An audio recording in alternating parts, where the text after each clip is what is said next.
jilaab jirkiisa ku xiray Steve Love Aksenov ayaa noqday ninkii ugu horeeyay dunida ee ka soo booday xadhig ay u suran tahay jilaab. Ninkan ayaa jirkiisa dalooliyay kuna xiray biro ah sida jilaabta kuwaas oo lagu sii xiray xadhko u qabanaya meesha laga soo boodayo ama baarashuudka. waa arrin waali ah balse ninkani wuxuu leeyahay taageerayaal badan kuwaas oo iyaguna isku daya samaynta ficiladan aan caadiga ahayn. Tusaale ahaan lagu magacaabo Gillian Hamsi ayaa sameeyay midaas oo kale kana soo booday bridge aad u dheer ku yaala dalka Faransa. Muuqaalka ninkan laga duubay ayaan indhaha lagu hayn karin maadaama uu yahay mid cabsi leh lagana welwelayo halista uu la kulmi karo.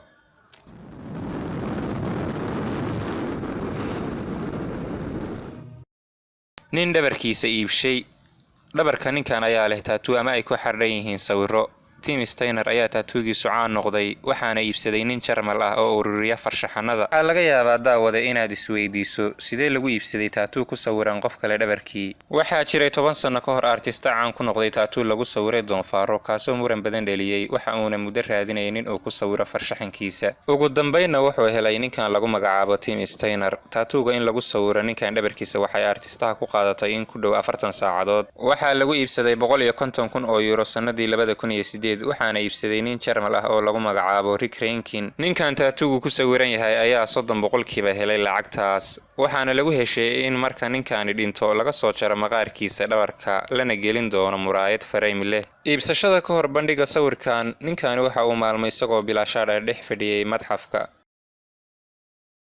curyaankii buurafuulka ahaa ninkani wuxuu dhashay 1986 waxa uuna ku dhashay xaalad la dhaho congenital amputation taasoo ah xaalad abnormal ah. gacmihiisa ayaa ku eg suxulka halka lugihiisuna ku eg yihiin ruugga. iyadoo taasi jirto ayuu haddana yaraantiisii ahaa mid aad u firfircoon waxa uuna xiisayn jiray ciyaaraha. waxa uu ciyaari jiray kubadda legdinta wuxuu kaloo qaadi jiray biraha isagoo bilaa lugo iyo gacmo ah. in badan ayuu u soo halgamayay inuu guulaysto. dhowr marna waxa uu ku guulaystay tartamo loo qabtay dadka naafada ah taasoo uu ka helay kalsooni badan. sanadii 2004 wuxuu ku guulaystay abaalmarinta SBA ciyaaryahanka ugu fiican dadka naafada ah. taasina waxay ahayd bilowgii guulihiisa. wuxuu ka qalin jabiyay jaamacad wuxuuna kaloo qoray buug wuxuuna si hawlkarnimada uga shaqeeyaa goobaha bulshada lagu dhiirigeliyo. waxa uu la kulmaa dadka qaba baahiyihiisa oo kale kana shaqeeyaa barnaamijyo lagu horumarinayo. ninkan cajiibka ayaa fuulay buurta ugu dheer Afrika Kilimanjaro isagoon cidna caawin. u diyaargarowgiisii hore waxa uu tababar ku sameeyay dhowr goobood oo ka mid ah dalka Mareykanka. ninkan iyo tiimkiisu waxay bilaabeen safarka buurta lagu korayo 6 January 2012 waxa uuna rajeynayay inuu ku fuulo 16 cisho balse maalinkii 9aad safarkooda waxa uu diyaar ku ahaa barta u sarreysa buurta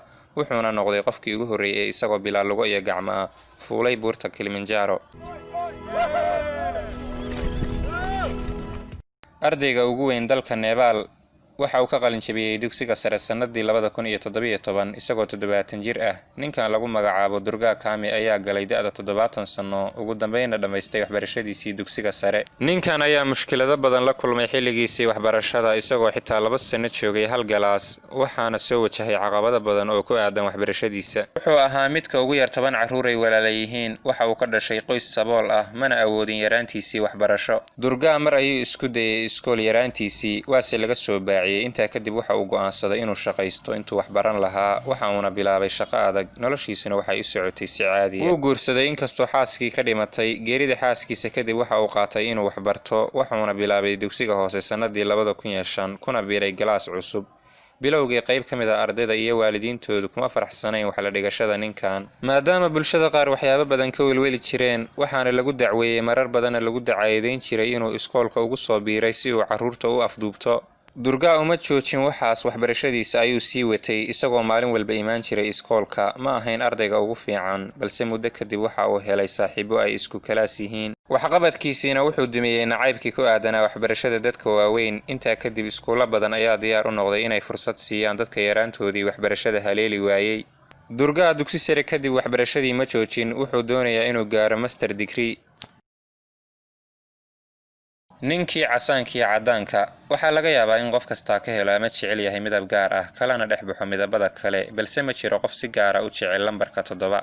ninkan wuxuu ku nool yahay Bangalore dalka Hindiya wuxuuna xidhaa casaan iyo cadaan kaliya. ninkan aabihiis wuxuu u bixiyay 7 ama number 7 maadaama uu xurmeyn jiray lambarkaas. sidoo kale isna wuu xurmeeyaa lambarkan. wuxuu xidhaa jaakado leh 7 badhan waxa uuna ku hadlaa 7 luuqadood. midaas yaab ma leh marka loo eego midabada dharkiisa ama shay kasta uu leeyahay. ninkani wax kasta oo noloshiisa wuxuu ku nashqadeeyay casaan iyo cadaan kaliya.